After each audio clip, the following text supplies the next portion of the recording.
नमस्कार दोस्तों, मैं हूं विनोद प्रजापत और आप सभी का हार्दिक स्वागत करता हूं आपके अपने YouTube चैनल पर।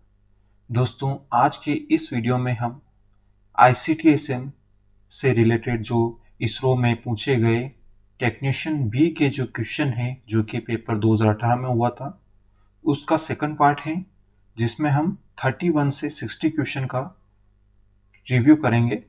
और अगर आपने इसका पार्ट फर्स्ट नहीं देखा है, जिसमें क्वेश्चन नंबर 1 से 60 को कवर किया गया था, तो आपको वह लिंक डिस्क्रिप्शन बॉक्स के अंदर दे दी गई है। आप उस पर क्लिक करके आप पार्ट 1 ज़रूर देखें। और अभी हम क्वेश्चन नंबर 31 की तरफ बढ़ते हैं। Question number 31, a firewall prevent the unauthorised network traffic. कि फायरवॉल जो अनऑथराइज्ड नेटवर्क ट्रैफिक को जो प्रिवेंट करता है, वो ओनली इनसाइड टू आउटसाइड करता है। Option B only outside to inside, या option C both inside to outside and outside to inside. तो इसका जो सही आंसर है वह है option C, both. Question number 32, which network application layer protocol is used for file transfer. कि कौन सा नेटवर्क एप्लीकेशन लेयर का प्रोटोकॉल है जो फाइल ट्रांसफर के लिए यूज किया जाता है। तो इसका जो सही आंसर है वह है FTP, file transfer protocol use किया जाता है फाइल ट्रांसफर करने के लिए। Question number 33, hypertext markup language HTML is use for. कि HTML लैंग्वेज किसके लिए यूज की जाती है। तो इसका जो सही आंसर है वो है to make a static web page. Static web page बनाने के लिए HTML का यूज किया जाता है। इसका बी ऑप्शन सही है। Question number 34, email client uses which protocol to fetch the emails from the server। कि ईमेल क्लाइंट कौन सा प्रोटोकॉल यूज करते हैं सर्वर से लेने के लिए ईमेल को। तो इसका जो सही आंसर है वो है POP3, option D. Question number 35, कि if two 1000 ohm resistors are connected in parallel, the total resistance will be। कि दो रजिस्टर है 1000 ओम के जो पैरेलल में कनेक्ट हैं, तो उनका टोटल रेजिस्टेंस क्या होगा। तो इसका जो सही आंसर है वो है ऑप्शन बी, 500 ओम। यहाँ पे दो रजिस्टर हैं 1000 ओम के जो कि पैरेलली कनेक्टेड हैं। तो इसका जो फॉर्मूला होगा टोटल रेजिस्टेंस का, वो होगा 1/RT is equal to 1/R1 plus 1/R2। इस फॉर्मूले से हम सोल्व करेंगे तो इसका जो आंसर आएगा वो आएगा 500 ओम। क्वेश्चन नंबर 36 की तरफ बढ़ते हैं। The radix decimal number is. Decimal number का रेडिक्स क्या होता है, तो वो होता है D10। इसमें 2 है वो बाइनरी नंबर का रेडिक्स है, B8 है वो ऑक्टल का है, और 16 है वो हेक्साडेसिमल का रेडिक्स नंबर है। Question number 37, register whose 4 color codes strips are green, blue, orange and gold will have a value। कि green, blue, orange and gold की 4 पट्टिका हैं, उनका कलर कोड है, उन रजिस्टर का वैल्यू क्या होगा। तो ग्रीन का जो होता है वो होता है 5, और ब्लू का 6, ऑरेंज का जो मल्टीप्लायर के यूज किया जाता है, तो इसका जो वैल्यू होती है वो 10 की घात 3 होती है। एंड गोल्ड जो कि टॉलरेंस होता है, इसका जो वैल्यू होता है वो ±5% होता है। तो इसका अगर वैल्यू अपन कैलकुलेट करके देखें तो 56 किलो ओम ±5% आता है इसका वैल्यू, जो कि इस क्वेश्चन में इसका सही आंसर नहीं दिया गया है। तो इसका सही आंसर जो होगा वो 56 किलो ओम ±5%। क्वेश्चन नंबर 38 की तरफ बढ़ते हैं। In metric system 1 micro is equal to. कि माइक्रो जो है वो किसके अवेलेबल होता है, तो micro is available equal to 10⁻⁻6 के बराबर होता है। क्वेश्चन नंबर 39, कि what inputs value will cause on all logic gate to produce a high output के, और लॉजिक गेट में हाई आउटपुट कब मिलेगा। तो इसका और गेट की अगर अपन ट्रूथ टेबल देखें तो उसका जो उसमें अगर एक भी इनपुट अगर हाई है तो उसका आउटपुट अपन को हाई मिलता है। तो इसका जो सही आंसर है कि न्यूनतम एक निवेश हाई होना चाहिए, यानी कि at least one input is high, we will get high output. Question number 39 का ऑप्शन ए सही है। क्वेश्चन नंबर 40 कि 1000 मिलीवोल्ट इक्वल्स टू, कि 1000 मिलीवोल्ट किसके इक्वल होगा। तो इसको अगर अपन सोल्व करते हैं 1000 को, तो 1000 को सोल्व करते हैं तो 1000 इंटू 10⁻³ तो अगर इसको सोल्व करेंगे तो अपन को इसकी वैल्यू आएगी 1 वोल्ट के इक्वल्स। क्वेश्चन नंबर 41 की तरफ बढ़ते हैं। Question number 41, op-amp has the following characteristics. Op-amp की विशेषताएं क्या क्या है। तो इसकी विशेषता है कि इसका इनपुट इम्पीडेंस यानी इनपुट प्रतिरोध वो होता है इन्फिनिटी, इसका ओपन लूप गेन इन्फिनिटी होता है और आउटपुट रेजिस्टेंस इसका 0 होता है। तो इसका जो सही आंसर है वो है ऑप्शन ए। क्वेश्चन नंबर 42 की तरफ बढ़ते हैं। The time required for a logic gate to change its state is termed as, कि लॉजिक गेट जो कि इसकी स्टेट चेंज करने के लिए जो टाइम रिक्वायर्ड होता है उस टर्म को क्या बोलते हैं। तो इसको बोलते हैं propagation time. Option A is right. Question number 43 की तरफ बढ़ते हैं। PN junction diode is forward bias, की पीएन जंक्शन फॉरवर्ड बायस कब होगा। तो इसका जो एक सिंपल सा कि पी जो साइड है वो पॉजिटिव हो, पॉजिटिव साइड बैटरी के धनात्मक सिरे से जुड़े, और एन साइड जो है वो बैटरी के ऋणात्मक सिरे से जुड़े, तो वो जो जंक्शन बनेगा वो डायोड का फॉरवर्ड बायस जंक्शन बनेगा। तो इसका जो सही आंसर देते हैं इनमें से चार ऑप्शन में से पी साइड बैटरी के पॉजिटिव से व एन साइड भूसंपर्कित यानी ग्राउंड, ये सही नहीं है। पी साइड बी के नहीं, ये भी सही नहीं है क्योंकि ये पी साइड बैटरी के पॉजिटिव से जुड़ा हो और एन साइड बैटरी के नेगेटिव से, तो यह इसका सही आंसर है ऑप्शन सी।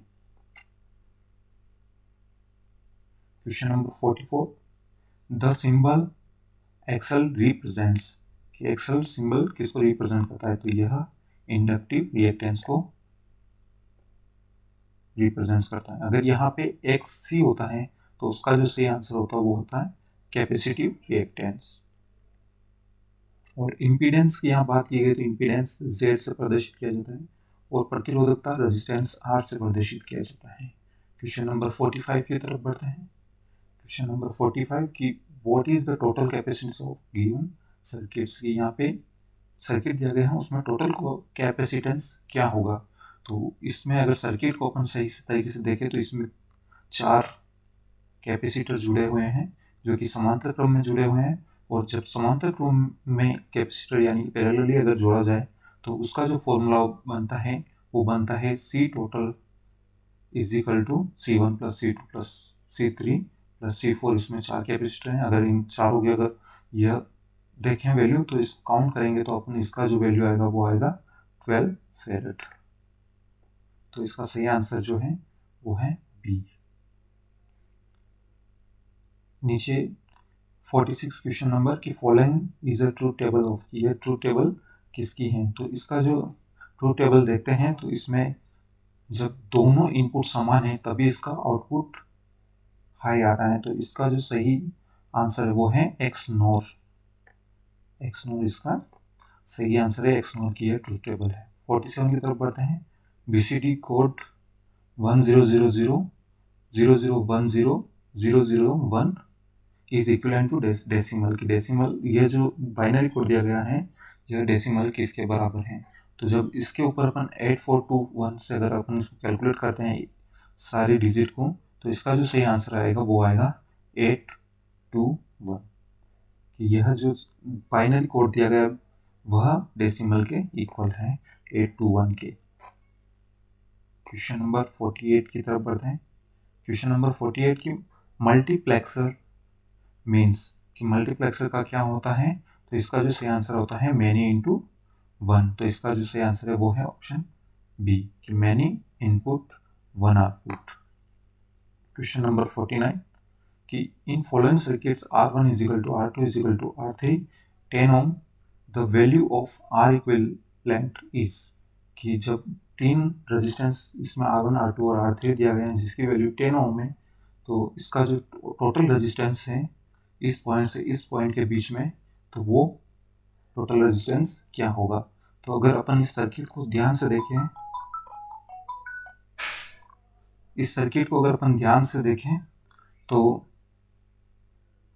इसमें जो रजिस्टर R2 दिया गया है यह कॉमन रजिस्टर है, और इस रजिस्टर को देखें तो ये इसके जस्ट ऊपर आता है, और इस रजिस्टर को देखें तो ये जस्ट इसके नीचे आता है। यानी कि ये सर्किट जो है ये पैरेलल सर्किट है। तो अगर इसको सोल्व करेंगे तो वो जो होगा, वो जो सर्किट बनेगा वो एक पैरेलल सर्किट बनेगा, और इसको सोल्व करने पर इसका जो आंसर आएगा वो आएगा 3.33 ohm. Question number 50 which Boolean relation is true of a plus B is equal to की यह जो बुलियन समीकरण दी गई है यह किसके इक्विवेलेंट है। तो ये जो इक्विवेलेंट है यह है ऑप्शन ए, जिसका ऑप्शन ए है यह इसका राइट आंसर है कि a plus B is equal to A होता है। अगर इसको अपन सोल्व करें तो इसको देखेंगे a प्लस, इसमें से अगर समीकरण को, इस समीकरण को अगर देखें तो इसमें से कॉमन लेंगे तो इसमें a कॉमन आ जाएगा, फिर a कोष्टक 1 प्लस b बचेगा जिसमें 1 plus B is equal to होता है 1। तो इसको सोल्व करके देखते हैं तो इसका जो आंसर आएगा वो आएगा a। Question number 51, question number 51 की जो बाइनरी नंबर दिया गया है 1010.11, यह डेसिमल नंबर किसके बराबर, कौन से डेसिमल नंबर के बराबर होता है इन चारों में से। तो अगर इनको सोल्व करके अपन देखें तो 1010 इसका जो वैल्यू होती है वो होती है 10, और 11 को अगर सोल्व करते हैं पॉइंट तो इसका जो होता है, इसको सोल्व करने पर जो आएगा कि 1 इंटू टू की पावर -1 प्लस एक 1 और दिया हुआ है तो यहाँ पे 1 इंटू 2 की पावर -2 होगा। तो इसको अगर अपन सोल्व करेंगे तो इसका जो आएगा वो आएगा 0.75। तो इसका जो सही आंसर होगा वो आएगा 10⁻⁻⁷। क्वेश्चन नंबर 52 की तरफ बढ़ते हैं। क्वेश्चन नंबर 52 कि the axis 3 code for decimal 15 की 15 का एक्सिस 3 कोड क्या होगा। तो इसको अगर अपन सोल्व करें 15 को, तो इसको सोल्व करने पर 1 में भी 3 अपन ऐड करेंगे और 5 में भी 3 ऐड करेंगे, तो इसको 4 ये बन जाएगा 4 और ये बन जाएगा 5। तो इन को अलग अलग करके अपन इसका बाइनरी नंबर अगर देखेंगे तो जो आएगा वो बाइनरी नंबर वो होगा एक्सिस 3 कोड। तो उसका जो सही आंसर होगा वो होगा ऑप्शन बी, इसका सही आंसर है। क्वेश्चन नंबर 53 की तरफ बढ़ते हैं। क्वेश्चन नंबर 53 कि RMS output voltage of an ideal single phase full wave rectifier की फुल वेव रेक्टिफायर का आरएमएस आउटपुट वोल्टेज क्या होगा। तो इसका जो सही आंसर होगा वो होगा B, V peak upon √2। Question number 54 कि by increasing the wire gauge from 2 to 226 AWG, तो इसका जो अगर 22 से 26 इसका स्टैंडर्ड वायर गेज को बढ़ाया जाए तो प्रतिरोध पर क्या इफेक्ट पड़ेगा। तो अगर 22 से 26 बढ़ाया जाए तो इसकी मोटाई कम होगी, और मोटाई कम होने से इसका रेजिस्टेंस इंक्रीज होगा। तो इसका जो सही आंसर है वो है प्रतिरोध बढ़ेगा। क्वेश्चन नंबर 55 की the frequency range of VHF band, VHF band की फ्रीक्वेंसी रेंज क्या है। तो इसका जो सही आंसर है वो है 30 मेगाहर्ट्ज से 300 मेगाहर्ट्ज की रेंज जो है वो VHF बैंड की रेंज होती है। क्वेश्चन नंबर 56 कि monitor space monitor users activity on internet and transmit that information in the background to someone की इन तीनों में से कौन क्या है जो कि एक्टिविटी को मॉनिटर करता है इंटरनेट पर, और वो जो डेटा है वो किसी और को बैकग्राउंड में सेंड करता रहता है। तो इसका जो सही आंसर है वो है मॉलवेयर, कि मॉलवेयर एक्टिविटी को मॉनिटर करता है और उस इंफॉर्मेशन को इकट्ठा करके वो बैकग्राउंड में किसी और को भेजता रहता है। क्वेश्चन नंबर 57 के which of this is the computer thread कि इनमें से कौन सा कंप्यूटर थ्रेड है। तो इसमें इसका जो सही आंसर है वो है those attacks computer threat. Question number 58 की तरफ पढ़ते हैं।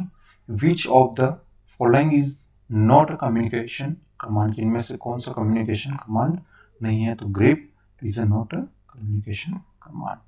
क्वेश्चन नंबर 59 कि space are rules that governs a communication exchange, कि इनमें से कौन सा टर्म है जो यूज किया जाता है या जो रूल्स हैं वो गवर्न डाटा कम्युनिकेशन करने के लिए, डाटा एक्सचेंज करने के लिए यूज किया जाता है। तो प्रोटोकॉल्स आर रूल्स, कि प्रोटोकॉल्स वे रूल्स हैं जो डाटा की कम्युनिकेशन एक्सचेंज करने के लिए बनाए गए हैं। क्वेश्चन नंबर 60 कि इन विच topology every device has a dedicated point-to-point link to every other device, कि इनमें से कौन सी टोपोलॉजी है जिसमें सभी device point two point link होती हैं सभी डिवाइस से। तो इसका जो सही आंसर है वो है मेश। धन्यवाद आप यह वीडियो देखने के लिए। और अगर आपने हमारा YouTube चैनल सब्सक्राइब नहीं किया है तो इस YouTube चैनल को सब्सक्राइब जरूर कर लें, ताकि ऐसे ही मोस्ट इम्पोर्टेंट क्वेश्चन और IT से रिलेटेड अगर आप हैं, तो आप अगर ऑफिस वर्क करते हैं तो आपके लिए यह वीडियो सबसे इम्पोर्टेंट होने वाले हैं, क्योंकि आगे के आने वाले वीडियो में हम कैसे हम office work, MS word, MS power point और MS एक्सेल के बारे में हम सीखेंगे। तो आने वाले वीडियो के लिए, और आप एग्ज़ाम की तैयारी कर रहे हैं IT रिलेटेड या कोई सी भी एग्ज़ाम की तैयारी कर रहे हैं, आज सब में IT से रिलेटेड क्वेश्चंस पूछे जाते हैं। तो आप हमारे इस चैनल को सब्सक्राइब करें और एक लक्ष्य की तरफ आगे बढ़ते रहें, सीखते रहें। धन्यवाद।